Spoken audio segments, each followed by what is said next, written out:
Pemirsa, Ubud Gianyar, Sanur Denpasar, dan Nusa Dua Badung menjadi pilot project dibukanya pariwisata mancanegara.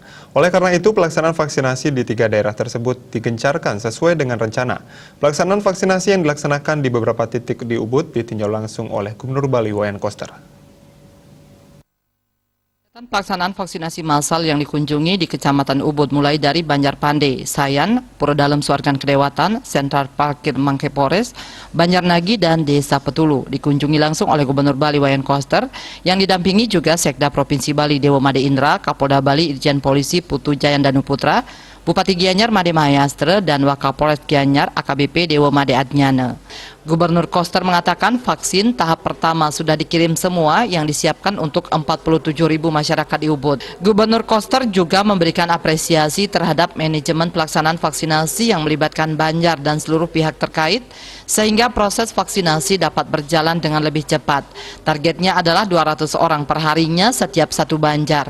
Dengan begitu, vaksinasi massal yang direncanakan selesai dalam 7 hari dapat direalisasikan. Kegiatan ini menjadi jalan terang yang dapat menjadikan Ubud sebagai zona hijau dan nantinya siap dikunjungi oleh wisatawan domestik dan wisatawan mancanegara. Saya meyakini bahwa apa yang dilakukan oleh Bapak Bupati ini, di mana manajemen vaksinasinya itu berbasis Banjar dengan melibatkan semua dinas atau organisasi perangkat daerahnya. Semuanya ada 37 organisasi perangkat daerah dilibatkan semua sebagai penanggung jawab di semua titik Banjar yang menjadi tempat pelaksanaan vaksinasi, yaitu mencapai 33 Banjar.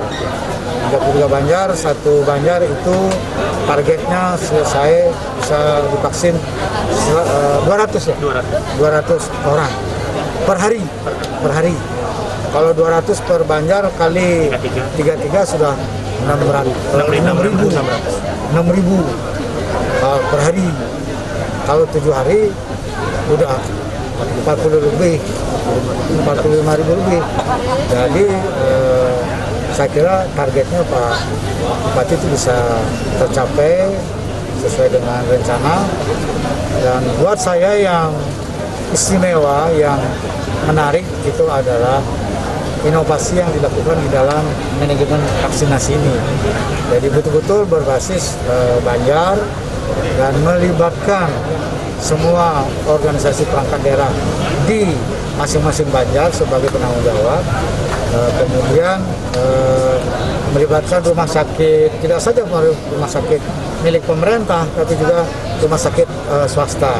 Jadi semua pihak diajak berkontribusi, berpartisipasi, bergotong royong untuk melaksanakan vaksinasi tanpa biaya.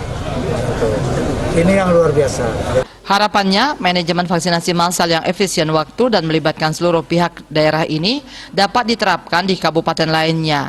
Harapannya, percepatan vaksinasi di Provinsi Bali yang diprioritaskan oleh pemerintah pusat dapat segera selesai. Regita dan Raiswantara, Bali TV.